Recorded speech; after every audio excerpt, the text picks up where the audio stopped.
Anda sendiri. Bisakah Muslim membedakan bahwa Islam itu berbeda dan Osama bin Laden itu berbeda? Dan pertanyaan kedua saya dari teman saya. Dia bertanya, melihat orang-orang yang cacat mental ataupun fisiknya, apakah sebenarnya ada maksud dari Tuhan? Apakah ada dosa?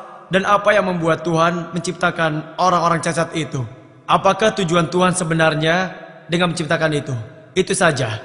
Dan karena saya harus mengakhiri ini, saya ucapkan terima kasih pada Islamic Information Center dan juga Dr. Zakir Naik karena telah memberikan saya kesempatan ini. Terima kasih. Jadi ada dua pertanyaan yang harus saya jawab. Yang pertama berkenaan dengan Osama bin Laden. Dan pertanyaan yang kedua adalah mengapa Allah menciptakan orang-orang cacat di dunia. Pertanyaan pertama, mengapa Osama bin Laden dikaitkan dengan Islam padahal Islam itu berbeda? Osama bin Laden juga berbeda. Dan apa pandangan saya mengenai Osama bin Laden? Saya belum pernah bertemu dengannya. Dan saya juga tidak mengenal dia. Saat saya di Australia ada yang bertanya, memang beberapa bulan yang lalu saya ada di Perth, apakah saya menganggap Osama bin Laden seorang teroris? Saya juga menjawabnya demikian. Saya tidak mengenal dia.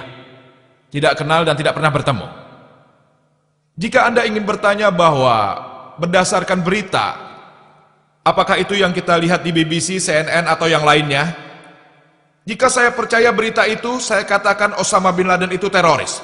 Tapi, Al-Quran berkata, surat Al-Hujurat, bab 49 pada ayat 6, bahwa kapanpun kamu mendapat berita, sebaiknya periksa dengan teliti sebelum kamu menyampaikan pada orang lain.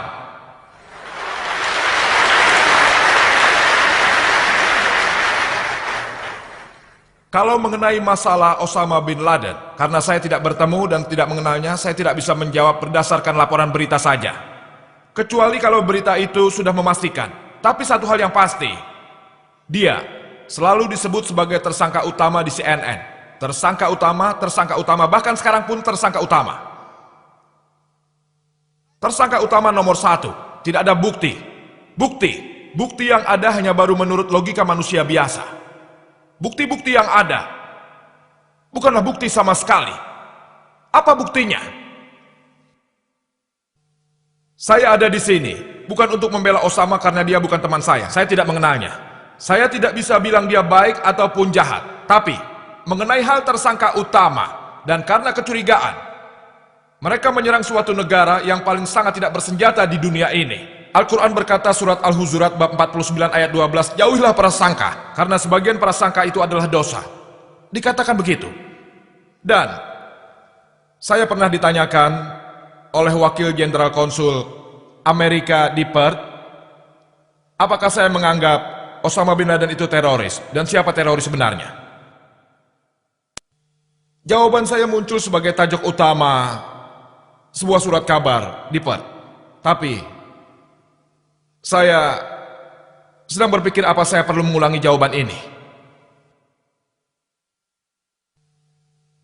Saya tidak ingin menyinggung tamu yang sudah datang kemari.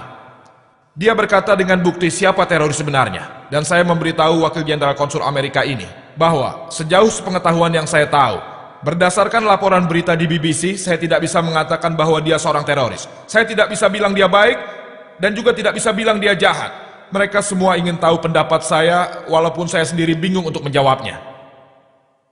Saya rasa yang ada di Bombay juga bingung dengan hal ini, dengan jawaban saya. Saya tidak di pihak dia, juga tidak menentang dia. Saya tidak tahu. Kesimpulannya kita tidak boleh menyerang kecuali kita sudah memiliki bukti yang sangat kuat. Namun bukti yang ada, sebuah negara yang paling maju di dunia, maaf saya membicarakan Amerika, yang menyerang negara yang sangat tidak berbahaya hanya berdasarkan hipotesa. Bayangkan, jika Anda pergi ke Amerika atau masuk ke internet, warga Amerika sendiri sebenarnya memiliki ratusan hipotesa lain mengenai siapa orang yang bertanggung jawab pada kejadian 11 September. Anda tahu, masuk ke internet dan Anda akan temukan orang-orang Amerika, saya tidak akan bilang sumbernya, tapi jurnalis Amerika, ahli sejarah Amerika, mereka berhipotesa bahwa itu tidak mungkin dilakukan oleh Osama bin Laden.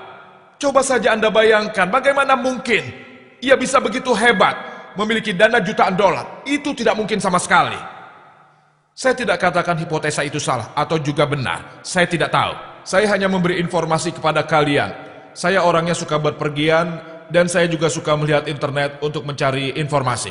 Beberapa orang bahkan berkata, sekali lagi, saya tidak mengatakan mereka benar, tapi ada yang berkata bahwa George Bush itu gila.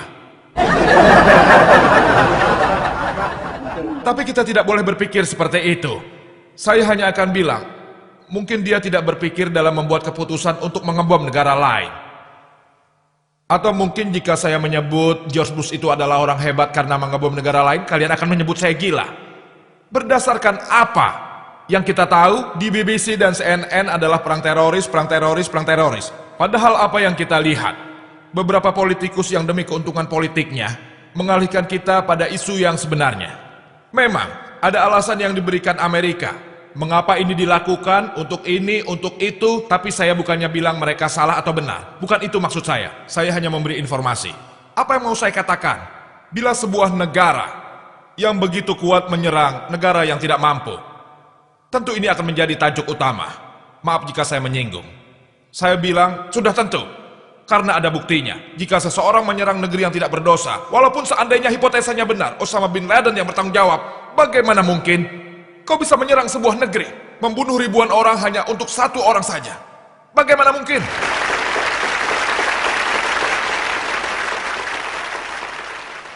Ini tindakan teroris. Jadi menurut pendapat saya, jika berdasarkan berita yang dilaporkan CNN atau BBC, kita menyetujui tindakan George Bush untuk menyerang negara yang paling tidak mampu, menurut saya, teroris nomor 1 yang harus masuk di surat kabar adalah orang yang bernama George Bush. Itu jawabannya. Sekali lagi saya minta maaf karena saya tidak mau menyinggung siapa-siapa. Tapi tolong jangan salah mengerti. Karena seorang wakil jenderal konsul Amerika di Ford menanyakan ini pada saya.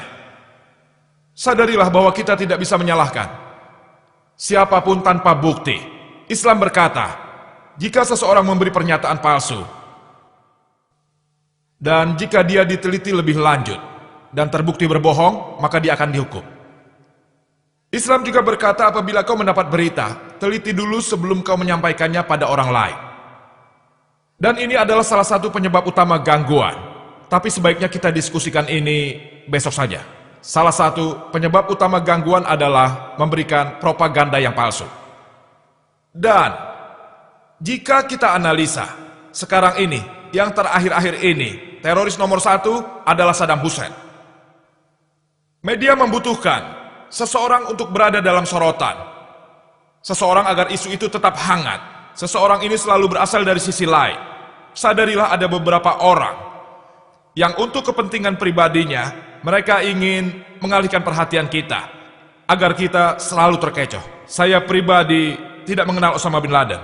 Tapi jika ada yang mengutuk dia, saya ingin berkata, jika Anda mengutuknya, jangan hanya hipotesa atau paspor yang ditemukan di WTC.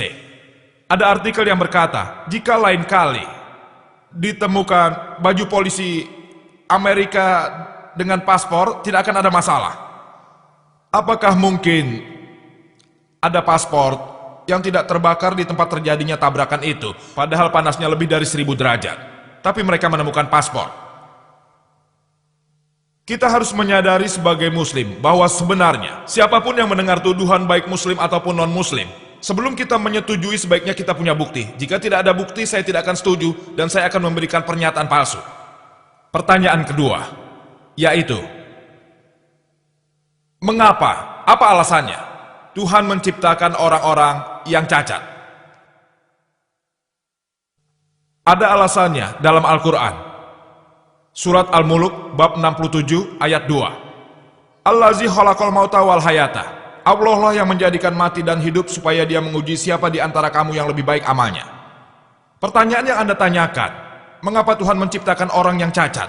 Miskin, atau cacat lahir, atau seperti jantung tidak sempurna? Ini juga membuat ahli filosofi Hindu bertanya-tanya. Itulah sebabnya ahli filosofi Hindu membuat suatu filosofi yang disebut samskara, siklus lahir dan kelahiran ulang. Jika Anda baca dalam buku perbandingan agama-agama, filosofi Hindu membicarakan kelahiran, lalu kelahiran lagi, begitu seterusnya. Al-Quran pun membicarakan kehidupan setelah kematian, tapi tidak membicarakan hidup lalu mati, hidup mati, hidup mati, hidup mati. Tidak